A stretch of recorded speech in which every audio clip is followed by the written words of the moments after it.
رات جو ہے مخفی کیوں رکھی گئی؟ تعین کے ساتھ کچھ معلوم نہیں یہ رات کون سی رات ہے، کون سی رات ہے، اس کا جواب تو میں بعد میں دوں گا کہ اس میں جو آراء ہیں مختلف، لیکن یہ کہ اس کو کیوں مخفی رکھا گیا اس پر کچھ پیاری باتیں ہیں جو مفسرین نے کہی ہیں۔ پہلی بات تو یہ کہ جتنی عظیم چیزیں ہیں ان سب کو مخفی رکھا گیا۔ قیامت کب آئے گی؟ مخفی ہے، آئے گی یہ یقینی ہے، کب آئے گی؟ یہ تو ان امور میں سے ہے کہ جس کا علم نبی اکرم صلی اللہ علیہ وسلم کو بھی نہیں دیا گیا، جبرائیل کو بھی نہیں دیا گیا۔ چنانچہ حدیث جبرائیل میں واضح طور پر الفاظ موجود ہیں وَمَا الْمَسْئُولُ عَنْهَا بِأَعْلَمَ مِنَ السَّائِلِ، کچھ معلوم نہیں، نہ سائل کو معلوم نہ مسئول کو معلوم قیامت کب آئے گی۔ اب یہ عظیم حقیقت مخفی رکھا گیا اور اس کا خاص طور پر ذکر کیا گیا سورہ طٰہٰ میں، اکاد اخفیها لتجزا کل نفس بما تسعی۔ اگر تعین کر دیا جاتا تو جو قریب کے زمانے کے لوگ ہوتے وہ تو خوب پھر محنت کرتے آخرت کے لیے، اور ذرا فاصلے والے ہوتے وہ ذرا تساہل کرتے اس کے بارے میں۔ اس کو رکھا گیا ہے، تلوار لٹکی ہوئی ہے، کسی بھی وقت گر سکتی ہے، یہ جیسے گلوٹین کبھی اگر آپ نے دیکھا ہو جس طریقے سے کہ اس کا چھرا گرتا ہے، کسی بھی وقت گر سکتی ہے، لہٰذا ہر وقت چوکس رہو، چوکنے رہو، جیسے کہ صحابہ کرام کی شان معلوم ہوتی ہے بعض روایات سے کہ ذرا تیز ہوا چلتی تھی تو وہ سمجھتے تھے کہ قیامت آ گئی۔ اس درجے استحضار تھا اعصاب کے اوپر، اس کا اتنا اثر تھا کہ ذرا تیز جھکڑ چلا اور انہوں نے سمجھا قیامت آ گئی۔ تو اس طریقے سے قیامت کو مخفی رکھا گیا۔ اکاد اخفیها لتجزا کل نفس بما تسعی، نہ آج سے 100 برس پہلے والوں کو معلوم تھا کہ قیامت کب آئے گی، نہ آج والوں کو معلوم ہے، نہ اگر ابھی دنیا کی عمر ہے ابھی 100 برس اور تو قیامت سے ایک دن پہلے بھی شاید یقینی طور پر معلوم نہ ہو سکے کہ کل قیامت آ رہی ہے، تاکہ ہر وقت جو ہے امتحان اتنا ہی شدید رہے، اتنا ہی کڑا امتحان رہے ہر ایک کے لیے۔ لتجزا کل نفس بما تجزا بما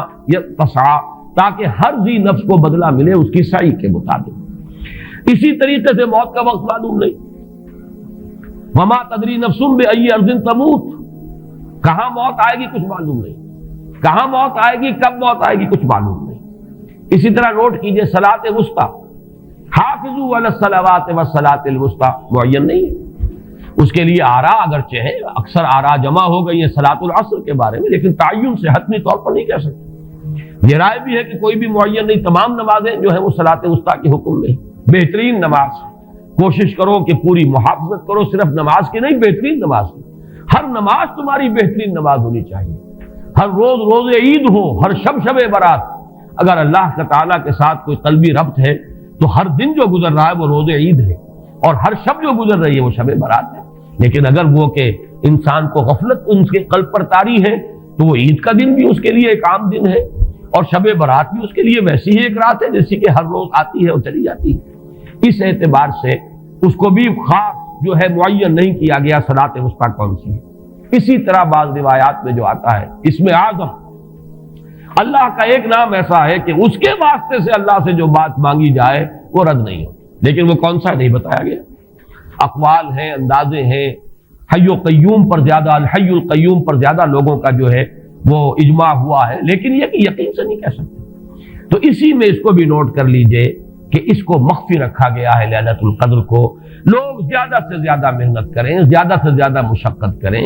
اس کے لیے جو بھی اس کی قدر و منزلت سے کسی درجے میں آگاہ ہے، وہ اگر معین ہی ہو جاتا کہ ایک شب یہ ہے تو پھر تو سب کے سب اس رات میں محنت کر لیتے، باقی راتیں جو ہیں وہ پھر سونی اور ویران گزرتی۔ لیکن یہ کہ مطلوب یہ ہے کہ زیادہ سے زیادہ راتیں آباد ہوں، زیادہ سے زیادہ راتوں میں ذکر ہو، عبادت ہو، دعا ہو، اس لیے اس کو مخفی رکھا گیا، یہ حکمت ہے۔ اس میں بھی ایک عجیب نکتہ ہے جو امام راضی رحمۃ اللہ علیہ نے بیان کیا ہے، اور حوالہ اگرچہ نہیں دیا اس حدیث کا، لیکن ایک روایت کے حوالے سے بات بیان کی ہے کہ اس کے ظاہر نہ کرنے میں بھی اللہ کی ایک شفقت اور رحمت ہے بندوں کے حق میں، اس لیے کہ اس کی قدر جتنی زیادہ ہے اتنی ہی اس کی ناقدری پر سزا ہوگی۔ اگر معلوم ہو کہ یہ شب ہے اور اس کی ناقدری کو انسان کرے تو گویا کہ پھر وہ اتنا ہی زیادہ مورد عقاب اور مورد سزا بن جائے گا۔ اس کے لیے ایک بڑا پیارا واقعہ نقل کیا امام راضی نے کہ حضور صلی اللہ علیہ وسلم حضرت علی رضی اللہ تعالی عنہ ایک روز مسجد میں داخل ہوئے، ساتھ ہی آئے ہیں، دیکھا کہ ایک شخص سو رہا ہے، نماز کا وقت ہو چکا تھا۔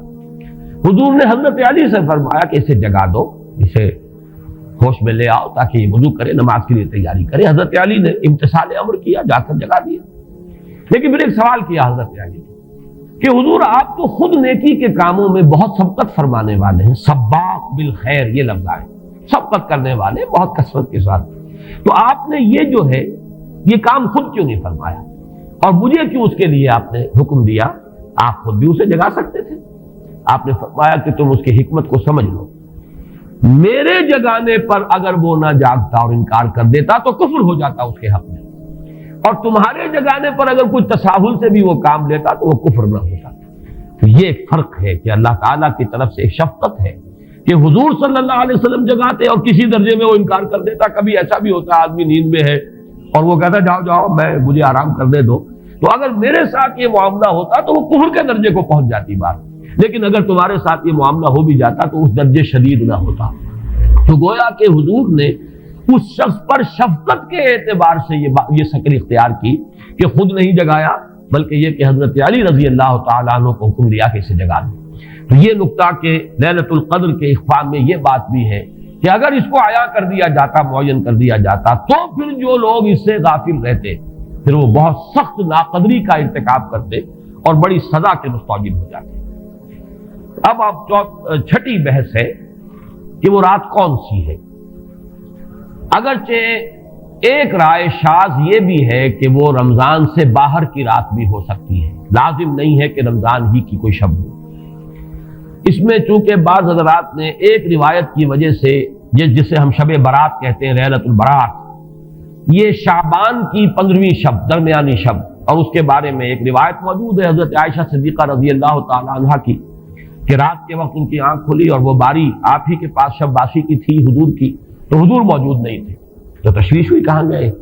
تو جب تلاش کی گئی تو معلوم ہوا کہ حضور جنت البقیع قبرستان میں پہنچے ہوئے ہیں اور وہاں آپ ان کے لیے جو بھی وہاں دفن ہیں ان کے لیے استغفار فرما رہے ہیں۔ جب پوچھا گیا معاملہ کیا، تو آپ نے فرمایا یہ بڑی عظیم رات ہے اور اس رات میں فوت ہونے والوں کا فیصلہ ہو جاتا ہے، پیدا ہونے والوں کا فیصلہ ہو جاتا ہے۔ تو اب وہ بھی ایک لیلہ مبارکہ، اسی وجہ سے بعض لوگوں نے وہ جو سورہ دخان کی ابتدائی آیات ہیں انا انزلناہ فی لیلۃ مبارکۃ، اس کو محمول کیا ہے اسی رات پر کہ جس کو ہم شب برات کہتے ہیں اپنی عام اصطلاح میں، لیلۃ البرات اسے عربی میں کہا جاتا ہے۔ برات کے معنی کسی کا چھٹکارا پا لینا۔ یہ شب برات جو ہے وہ برات شادی والی برات نہیں ہے، بلکہ یہ برات کا لفظ ہے عربی زبان کا، جو ہمارے ہاں وہ غلط العام میں برات شب برات بن گیا ہے۔ برات برات من اللہ ورسولہ، جو سورہ برات کا پہلا لفظ ہے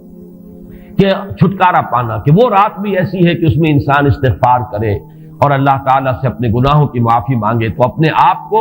جہنم سے چھٹکارا دلا سکتا ہے، وہ شب برات ہے۔ اس اعتبار سے کچھ لوگوں نے گمان کیا کہ شاید لیلۃ القدر اور لیلہ مبارکہ اس حدیث کی روح سے وہی شب ہے، وہ ظاہر بات ہے کہ خارج از رمضان مبارک ہے، اور یہ کہ اس کے علاوہ بھی بعض آراء ہیں، لیکن یہ آراء جو ہے شاذ کے درجے میں یہ کہہ سکتا ہوں کہ تقریباً اجماع ہے اس پر کہ یہ رات رمضان مبارک ہی کی ایک رات ہے۔ اس کی دلیل ایک تو یہ کہ القرآن یفسر بعضہ بعضا کے اصول کے مطابق قرآن مجید کے اندر سورہ بقرہ میں یہ واضح کر دیا گیا شہر رمضان الذی انزل فیہ القرآن، رمضان مبارک کا مہینہ وہ ہے کہ جس میں قرآن نازل کیا گیا، اور یہاں فرمایا انا انزلناہ فی لیلۃ القدر، ہم نے اس کو اتارا ہے لیلۃ القدر میں۔ ان دونوں کو جوڑیے تو اس کا ایک لا محالہ جو ایک انیویٹیبل رزلٹ نکلتا ہے وہ یہی ہے کہ یہ لیلۃ القدر رمضان مبارک میں۔ دوسری اس کی تائید ہوتی ہے وہ مشہور حدیث جس کو الحمدللہ کہ ہم نے بہت عام کیا ہے، رمضان مبارک کی آمد سے قبل کوشش ہوتی ہے ہر سال جو ہے اس کی یاد دہانی کرا دی جائے۔ ایک طویل خطبہ جو حضور نے دیا تھا، خطبنا رسول اللہ صلی اللہ علیہ وسلم فی آخر یوم من شعبان، یہ حضرت سلمان فارسی رضی اللہ تعالیٰ عنہ سے مروی ہے کہ حضور نے شعبان کے آخری دن ہمیں خطبہ ارشاد فرمایا، یا ایھا الناس قد اظلکم شہر عظیم شہر مبارک شہر فیہ لیلۃ خیر من الف شہر، لوگوں آگاہ ہو جاؤ، تم پر ایک بہت مبارک مہینے نے، بڑی عظمت والے مہینے نے سایہ کر دیا ہے، سایہ فگن ہو گیا ہے تم پر ایک مہینہ جو بڑی عظمت والا ہے، شہر عظیم جو بڑی برکت والا ہے، شہر مبارک۔ اور تیسرا جملہ اس میں یہی ہے شہر فیہ لیلۃ خیر من الف شہر، وہ مہینہ کہ جس میں ایک رات وہ بھی ہے کہ جو 1000 مہینوں سے افضل ہے۔ ان دونوں چیزوں کے حوالے سے تقریباً دلائل بھی موجود ہیں، اور ویسے یہ کہ جیسا کہ میں عرض کر چکا ہوں اجماع ہے کہ یہ رمضان مبارک ہی کی ایک شب ہے، لیکن رمضان مبارک کی کون سی شب ہے، اس پر بعض مفسرین نے تو لکھا ہے کہ 40 قول ہیں۔ چنانچہ صاحب تفسیر مظہری قاضی ثناء اللہ پانی پتی نے، میں نے وہ تفصیل تو نہیں پڑھی، کہ 40 قول نقل کیے، لیکن امام راضی نے جو 9 قول نقل کیے ہیں وہ میں تیزی کے ساتھ آپ کو سنا دیتا ہوں۔ ابن رزین رحمہ اللہ کا قول یہ ہے کہ رمضان کی پہلی شب ہے۔ حضرت حسن بصری رحمت اللہ علیہ، یہ ہے تابعین میں سے، اس لیے میں رضی اللہ عنہ نہیں کہہ رہا، رحمت اللہ علیہ، حضرت حسن بصری رحمت اللہ علیہ کی رائے ہے کہ یہ 17ویں شب ہے، یعنی وہ شب کہ پھر جس کے اگلے دن جو ہے وہ غزوہ بدر ہوا ہے، یوم الفرقان۔ حضرت انس رضی اللہ تعالی عنہ مرفوعاً روایت کرتے ہیں کہ یہ 19ویں شب ہے۔ محمد بن اسحاق جو بہت بڑے سیرت نگار ہیں حضور کے، ان کا قول ہے کہ یہ 21ویں شب ہے۔ حضرت عبداللہ ابن عباس رضی اللہ تعالی عنہما سے قول جو ہے مروی ہے کہ یہ 23ویں شب ہے۔ حضرت عبداللہ ابن مسعود رضی اللہ تعالی عنہ سے مروی ہے کہ یہ 24ویں شب ہے، اور اس کو میں ذرا اہمیت دیتا ہوں اس لیے کہ 24ویں شب جو ہے سورہ علق کی ابتدائی آیات کے نزول کے ضمن میں کچھ حساب کتاب کے جوڑنے سے 24ویں اور 25ویں شب کا بھی معاملہ جڑتا ہے، جو کہ میں نے آپ کو سورہ علق کے درس کے دوران بتایا تھا۔ اس کے بعد حضرت ابو ذر غفاری رضی اللہ تعالیٰ عنہ کا قول ہے کہ یہ 25ویں شب ہے۔ اس کے بعد حضرت ابی ابن کعب رضی اللہ تعالیٰ عنہ کا قول ہے، یہ وہ ہے جن کو کہ حضور نے خود فرمایا کہ اقرأہم ابی ابن کعب، قرآن مجید کے سب سے بڑے قاری حضرت ابی ابن کعب ہیں رضی اللہ تعالیٰ عنہ، اور ان کے بھی سینے پر آپ نے تھپکی دی تھی کہ ایک سوال کیا آپ نے کہ سب سے عظیم سورت کون سی ہے، اور جب انہوں نے صحیح جواب دے دیا سورہ فاتحہ، تو پھر یہ کہ اس پر حضور نے تھپکی دی کہ تمہیں اللہ تعالیٰ نے بہت صحیح مناسبت عطا کی ہے علم کے ساتھ۔ ان کی اور صحابہ میں سے بہت سے لوگوں کی رائے، یہاں تک کہ یہ کہا جا سکتا ہے کہ بقیہ اقوال جو ہے وہ شاذ کے درجے میں ہے، اور یہ گویا کہ اگر اجماع نہ کہا جائے تو بہت حد تک اتفاق کے درجے میں ہے کہ یہ 27ویں شب ہے۔ اور اس 27ویں شب کے ضمن میں حضرت عبداللہ ابن عباس سے ایک روایت میں پہلے آپ کو بتا چکا ہوں کہ 23ویں شب، لیکن 27ویں شب کے ضمن میں جو مختلف روایات حضرت عبداللہ ابن عباس رضی اللہ تعالی عنہما سے مروی ہیں، ان میں بھی کچھ لطیف نکات ہیں، وہ میں بعد میں بیان کروں گا۔ اس کے بعد ایک شاذ قول اور بھی ہے کہ یہ 29ویں شب ہے۔ تو یہ گویا کہ 9 ہے اقوال، جن میں سے بعض جلیل القدر صحابہ کے ہیں، عبداللہ ابن مسعود، ابو ذر غفاری، ابن عباس، ابی ابن کعب، لیکن یہ ہے کہ سب سے زیادہ جو اتفاق اگر اجماع نہ کہا جائے تو 27ویں شب پر ہے۔ اس 27ویں شب کے بارے میں حضرت عبداللہ ابن عباس نے 3 نکتے بیان کیے۔ ایک نکتہ تو یہ ہے کہ یہ پوری سورہ مبارکہ جو ہے سورۃ القدر، اس میں 30 الفاظ ہیں، اور ان 30 الفاظ میں سے 27واں لفظ ہے ہیا حتی مطلع الفجر، یہ 27واں ہے۔ اس کے اعتبار سے گویا کہ انہوں نے ایک ربط قائم کیا ہے کہ یہ 27ویں شب ہے۔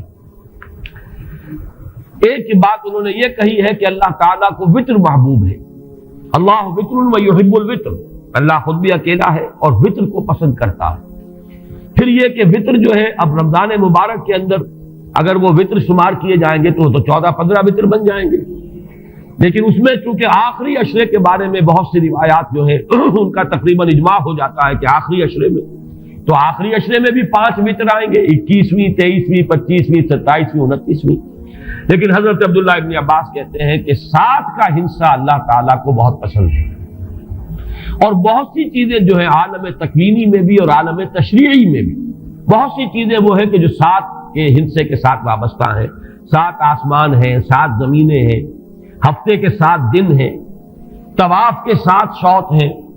سعی بین صفا والمروہ وہ بھی 7 مرتبہ ہے، ادھر سے ادھر، ادھر سے ادھر 7۔ اسی طریقے سے سجدے کے اعضاء بھی 7 ہیں، تو اس سے انہوں نے پہلے وطر اور وطر کے بعد 7 کا ہنسہ، رمضان کے آخری عشرے کی وطر راتیں اور ان میں 7ویں رات یعنی 27ویں شب، وہ اپنے اس حساب کتاب سے بھی. اور جب انہوں نے یہ بات بیان کی تو حضرت عمر رضی اللہ تعالی عنہ نے ان کی تحسین کی تھی. آخری بات اور بھی کہی گئی ہے کہ لیلۃ القدر جو ہے اس کے اندر حروف کو اگر شمار کیا جائے تو 9 بنتے ہیں، اور یہ لیلۃ القدر اس سورہ مبارکہ میں 3 مرتبہ آیا ہے. انا انزلناہ فی لیلۃ القدر وما ادراک ما لیلۃ القدر لیلۃ القدر خیر من الف شہر. اس اعتبار سے بھی 3 کو ضرب دی جائے 9 سے تو وہ بھی 27 کا عدد بنتا ہے. بہرحال یہ میں نے جیسا کہ عرض کیا تھا کہ ان کا کوئی تعلق نہ صرف سے ہے، نہ نحو سے ہے، نہ روایات سے، لیکن بہرحال حضرت عبداللہ ابن عباس کا ایک ذوق ہے. اس کو آپ ذوقی باتیں بھی کہہ سکتے ہیں، لیکن یہ کہ حضرت عبداللہ ابن عباس کی ذوقی بات ہے، لہذا اس کا کم سے کم تذکرہ ہو جانا چاہیے. ایک بحث یہ ہے کہ اہیا باقیۃ ام لا، کیا یہ رات جو اس کی عظمت تھی یہ باقی ہے